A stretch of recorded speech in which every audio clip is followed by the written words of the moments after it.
Hello, YouTube. I have today with me Ian McDougall, and you know what he's going to tell us? He's going to tell us how to run a drifting school and make lots of money. Wait, no, that's a terrible idea because they're going to compete with you. It's not. I just want to do this subject of like, you tell us how it all works I'd and love things to. like that because that's what he does. And he also does like UTV rentals and snowmobile rentals and everything else.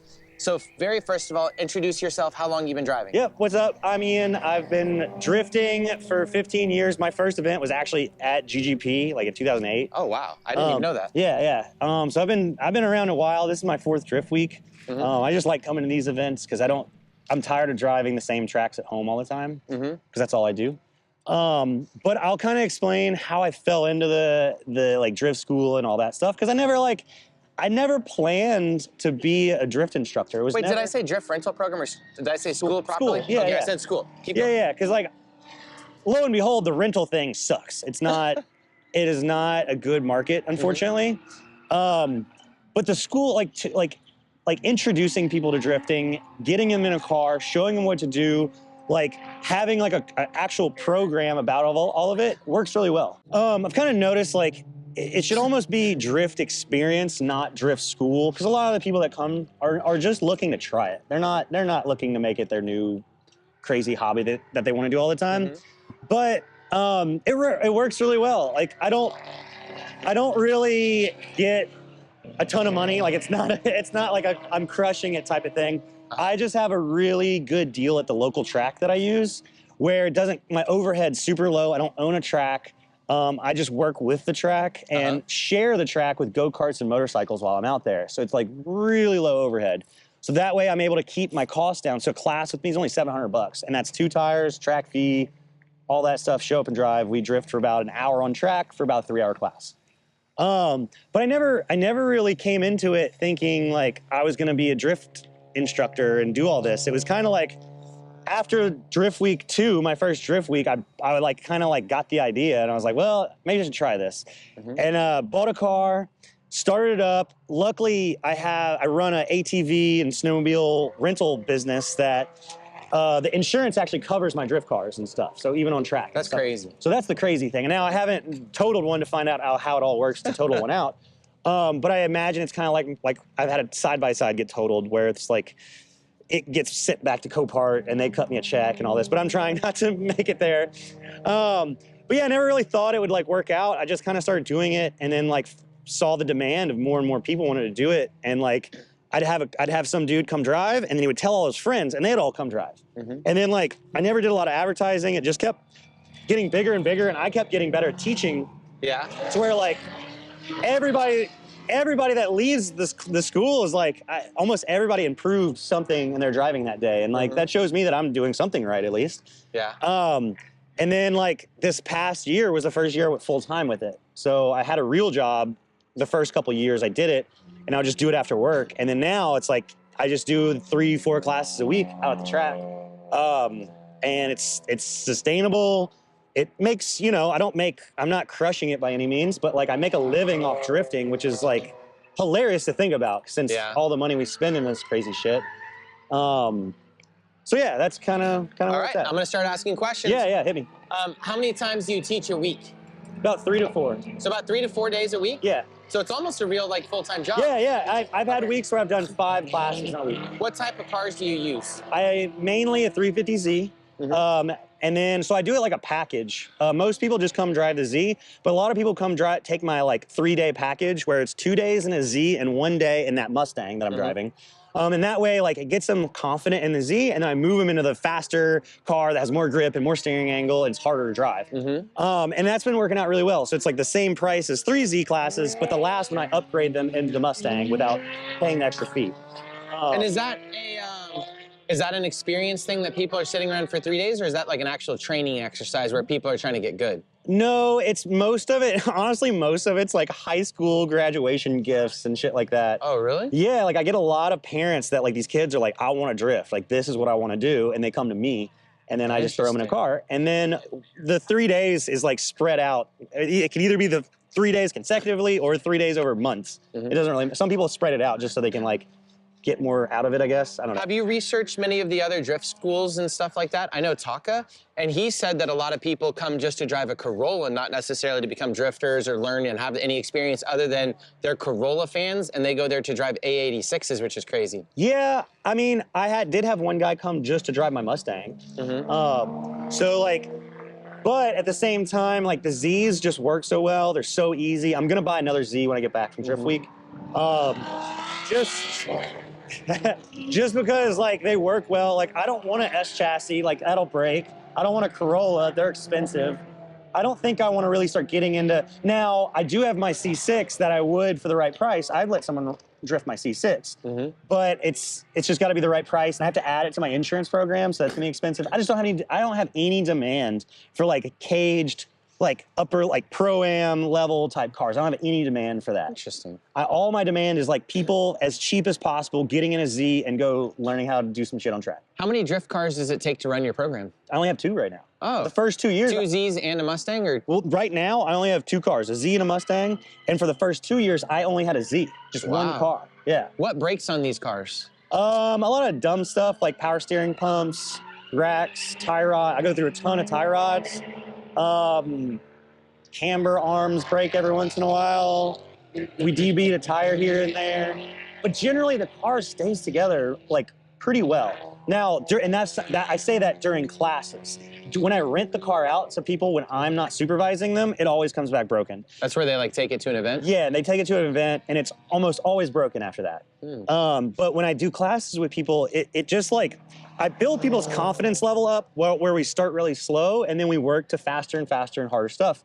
And it kind of like is nicer to the car, and it's like it gets their confidence up and they're not blasting off track left and right. Whereas a lot of the guys that like rent the car or guys that are new will come out to our little go-kart track, and they see the first turn, which is like one of the harder turns, and they like see everybody entering on that first turn, like, oh, we have to learn that hard turn first. And I'm like, no, like start on the easy stuff and work up to it. And then that once again, that helps my little rental car just stay in one piece because they kind of get better. And then I'm like, all right, you're ready for the fast turn. So we start on the fast turn, so it doesn't break as much. Okay. But it's pretty reliable. So 3 years now on that same car. It's only like a couple motors in it, but like I've done 200 people at least through the car. Wow. So. So there's probably how many drift schools in America now? About 20? No, I would say about a dozen. Like, cause they kind of come and go, and then some people like. Oh, I didn't even think about them dying. Yeah, and I wouldn't even say they die, just people get either bored with it or like track things happen and they can't use a facility, or a lot of drift schools will like try to fit a bunch of people on one day, and I don't like doing that. I've done classes like that and it just doesn't work out for the drivers. They don't get as much like hands-on like training and experience and feedback. So I've just found with doing this, just one-on-one classes, just me sitting in the passenger seat the whole class and just telling them, hey, do this, try this, change this up a little bit. Like their progression just moves so much faster than like doing a class with like me standing outside of the car and like a bunch of people trying on track. Like it doesn't really work that way. Makes sense. Do you think this is scalable? So yeah, I am trying to scale. I mean, I've slowly scaled to the Mustang, and I've scaled to, it's my full-time job. So next year, my scaling plans are, well, this winter, I'm trying to do ice drifting, hoping that works out in like in the Rocky Mountains near Denver. Next year, I'm gonna add a car, and I wanna try to add another instructor too. And then that's kind of when, like, as I can start scaling is adding an instructor. Because once again, my overhead is so low at that track, it doesn't really cost me much to be out there, and the car as long as the car maintenance stays low, the overhead stays low, I can pay people a good, like, honestly, I think I could pay at least $30 an hour to someone to go like teach other people how to drive and still come out on top. So that's like my goal for next year is find the right candidate. And it's funny because like now that I've done this for so long, I don't see a good instructor having to be a good driver. They have to be good at communication. They have to understand how to teach people things and how to explain it in different ways. Because like being a good driver just means you know how to drive. But if you can't convert that into language and telling people, they're not going to know what to do, and you're not going to know what to tell them. And when they get stuck somewhere, you're not going to get them out of that stuck. So like over the last few years, I've gotten way better at teaching people just by like learning things to tell people like that they get stuck on this certain thing. Hey, try it this way. I've done some Assetto like teaching and schooling of some people, but I didn't think of it as being like an experience thing so much with like just getting in the car. Do you find that there's a market where you could teach people an Assetto first beforehand? I'm honestly not that good at sim driving. Oh, neither am I. But the funny thing is all the best students I ever get are sim drivers. They drive sim, they come drive with me, and I'm like almost hands off. I'm just telling them, hey, try this, try this. I'm not like correcting them. They already know how to drive. Huh. But honestly, I'm not that good at Assetto, so I don't think that's an avenue for me. But I've talked to other people that have asked me about it. But I think it's someone that drives Assetto would be good at it. And I don't feel like setting up rigs and like bringing people to my house or my shop. You could lower the cost of entry for a lot of those people and let them get a lot of seat time quickly with someone there. Because there's a lot of people that want to learn with like an instructor. Yeah. And they don't want to do just 1 or 2 days. Maybe they want to do 30 or 40 days over the course of, a couple months. Yeah. I don't know. I mean, I wish there was a way where like more video game places like would allow people to go drive sim. Like that would be cool because I just don't have a facility for it. Yeah. But like if it would be so cool if like I don't know, like arcades started putting like. I don't know if arcades still exist. They're out there. They're out there, but they're more like Dave and Buster type. If you places. put random people on sims like that, I know they hate them because they. No, I mean they break. Oh, that's true. Because they'd let them spin and like hit the locks. Yeah. That guy is murdering. I know. Jesus Christ. I know. I thought I was going fast when I entered at 100, and he looks like he's doing like a $120. Plus, it sounds like he's going fast. I know. My car's quiet as you can. It's a supercharged V8 E92 M3, like the stock V8 with and it high revs too. It's like a high revving V8. Mine's a low revving V8. That's okay. Yeah, it's fun though. So is that where you're going with drifting now? Like doing that? Yeah, I think just kind of scaling my little business, having fun with it, seeing what new things I can do, like ice drifting and things like that. I'm trying to figure out new ways to keep me excited. Like we're bringing Pro-Am to Colorado next year. I'm kind of excited about that because I get to drive with faster people. Like I don't really drive a lot in Colorado because I drive every week at my little go-kart track, so I don't do a lot of local events and stuff. Yeah. So I'm kind of excited. We're adding that next year, and then like I've always had the idea of trying to scale my drift school into like going to car shows and stuff like that, where I work with the organizers and like set up like a figure 8 box and like teach people at car shows. So that's like another idea I've thought of is like that. Is like, hey, $100 to like 5 minutes in the car, and then just like let them for an extra $100, we'll toss somebody to the wheels takeover style and you can run them over. Yeah. How about? Oh no, I lost my train of thought. Other ideas? Oh, I was gonna say, why don't you take like if you had a fleet of 3 or 4 cars, why don't you take international people and rent those cars on Drift Week and then like hold their hands and take them on a tour? That's what I was. There's so many people internationally that want to do it, but registering a car, insuring a car, doing all these things. Send them my way. Paying taxes on it in America, owning it from far. Send them my way because once again, I have an insurance program. Like I could put one of my cars on insurance, and if they totaled it during Drift Week, I technically would be able to figure it out. Oh, you wouldn't even have to pay, like them pay. They would have to pay a very large deductible. Yeah. But it's better than paying. Jesus. Sorry, we're getting preoccupied. Yeah. That guy looks like he's gonna die. I know. So like they'd have to pay a large deductible, and like my insurance does better the less I like total stuff out. Yeah, of course. So like anything I can do to not total something, the better. But so like if you have anybody that's asking you. They're watching the video. Yeah. Hey. Just do that. Hey. How do they find you? What's the name of your school? Colorado Drift School. Instagram, Facebook, Google, all that stuff. He's Ian McDougall. I'm Ian McDougall. I have a different social media, but it's easy to find that way. I think there's a lot of people that would like their hands held, and you like wedge the trailer cars out. And it's kind of funny. Them, do everything. I do a lot of this with snowmobiling, which is kind of funny. I run a snowmobile rental company. It's funny. A lot of drifters come out and snowmobile with me, and I cater the whole trip. Get snowmobilers to go drifting. Pretty much. Well, that's tricky. But I already kind of do it with that. So I do want to try to move to that market and just like I almost need to like hang with Ian and like come do snowmobiling, come do drifting, do all these cool things because I just get to do a lot of cool stuff and I just want to take people with me and have fun with it. So I like the idea. I do think that would be a good market for me. So yeah, if any of you fine folks on the Lone Star Drift Trail want to come Drift Week, hit me up. I'll put you in a car. We'll set it all up, make it happen. Was running a drift school a good idea? Yes, yes, way better than I thought. Oh, so you do like it. I love it. I enjoy watching people excited.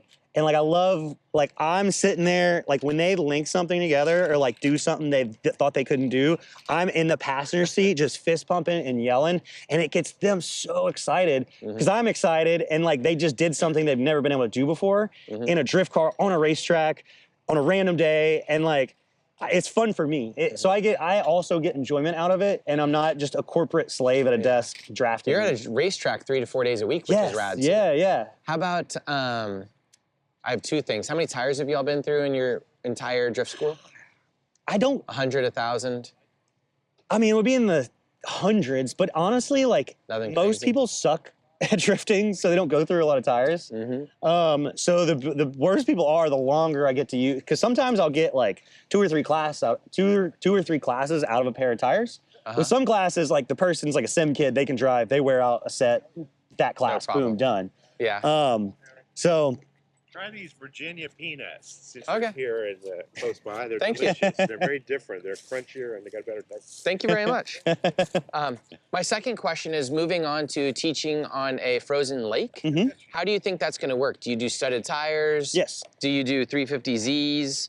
What's going on? my plan is like How many days a year can you do it? I can do it a lot, but this is our first year trying it. Oh, you'll need a drink if you eat them. I'll be fine. This is my first year doing it, so this is our test year. So this is we only have it. We're only booking it for like 2 weekdays.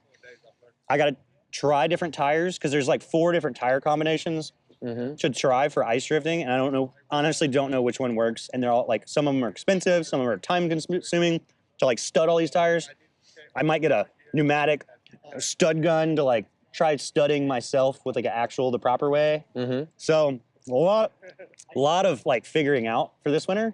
That way next winter I can try to like set something up much bigger and try to like invite a bunch of people from out of town and stuff. Like how cool would it be like, hey, like come snowmobiling and snowboarding and skiing and drifting and just like come out to Colorado in the off season when like everybody's down and bored anyways. So like I think it would be a cool thing, and it's off like I said, it's far away from everybody's season where it's like shit like have you ever been ice drifting before? no, I've never. That's the funny thing. I've never. You're been. gonna teach it and have a school, and you haven't even done it. I'm not really this year. I'm not teaching it. I'm only bringing our local drivers out that like know how to drive, or that are studying their own cars. But mainly, I'm gonna stud my cars. Will you invite me to do that? Yeah, you want to come? I want to do it. Yeah. Yeah, I'll invite you up. It's I'll send you the dates after this. Okay. It's end of February. Cool. So that's my plan. Like figure it out this year, and then try to scale it next year. Because I have a lot of opportunity with that lake. To do more stuff, but I don't want to like book it for a bunch of different days and like figure out I have the wrong tires or the cars aren't working right or blah blah blah blah.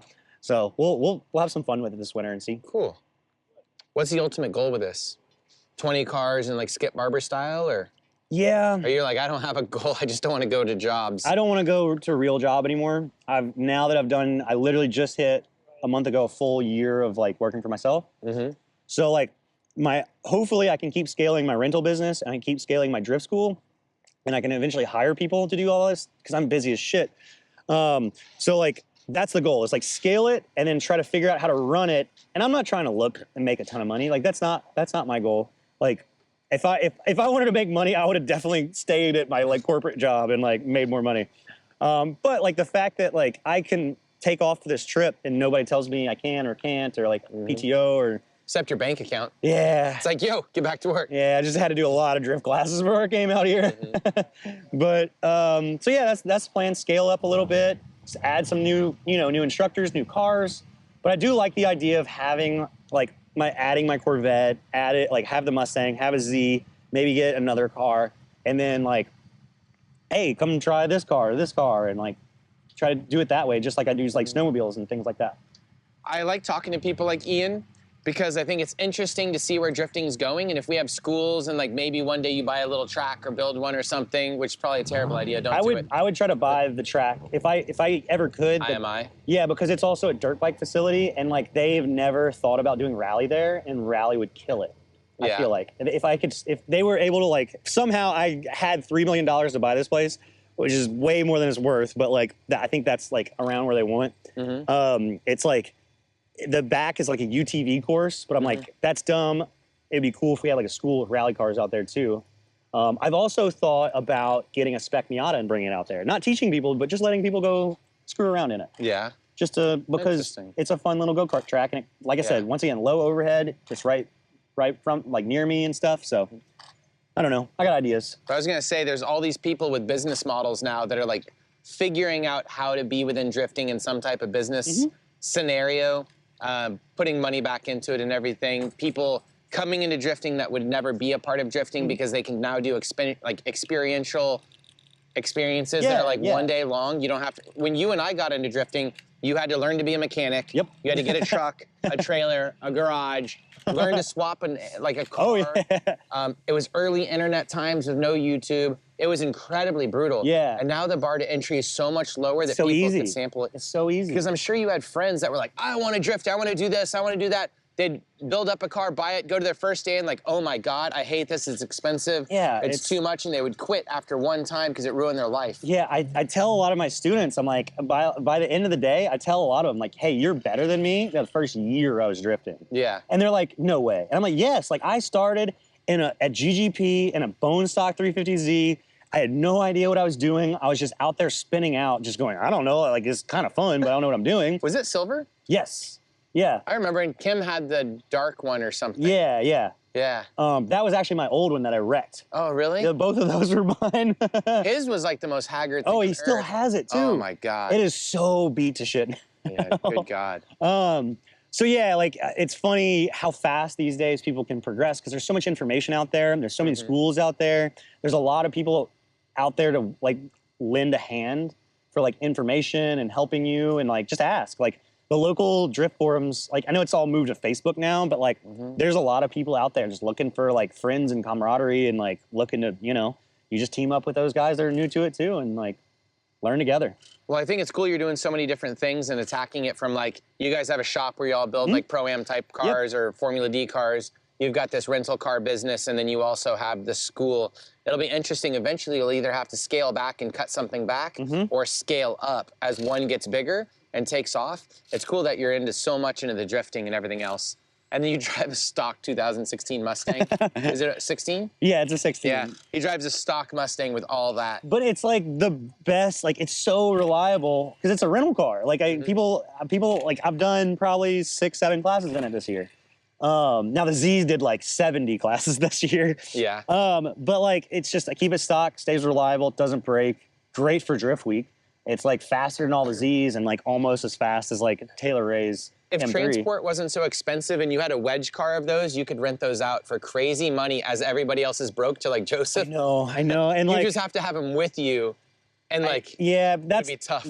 See, like when you go back to scaling, that like doesn't scale. Like Right, in my yeah, mind, it's a doesn't joke. scale well. It's just no, it funny. doesn't, but yeah, It's funny though. It could be like $5,000. But once again, like if I had a wedge trailer with 3 Z's, like kind of like Josh Robinson, and like could like set up big car show type events where like I set up a box and like people do figure 8s and stuff. Like people love, like the spectators pay money. Like especially all you drivers, do ride-alongs, make money from this stuff. Like it pays you. Like and like it's funny. A lot of drivers will be upset that like people in the scene are charging for ride-alongs. And I'm like, no, like that's not how it works. Like that spectator is too scared to ask anybody for a ride along. And they wouldn't know when to give it to him for free. Exactly. So it gets them in the car. And like they find a driver. They're happy. Yeah, they walk by a driver that has a sign like, hey, ride along for $40 or whatever. And they're like, oh shit, like I'm already here. Like I've already paid money to be here. I want to experience more of it. Let me pay this guy and he can give me a good time.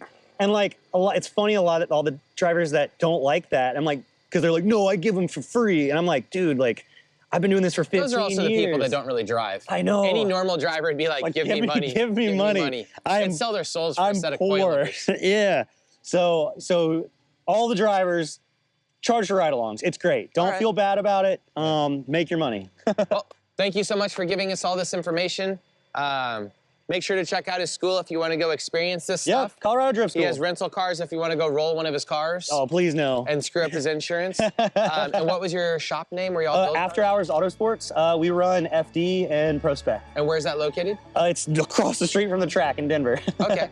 IMI is north of Denver, like Yeah, up by yeah. Boulder, isn't Yep. it? Okay, Yep. up there. All right, very cool. Thank you very much. Bye, guys. Bye.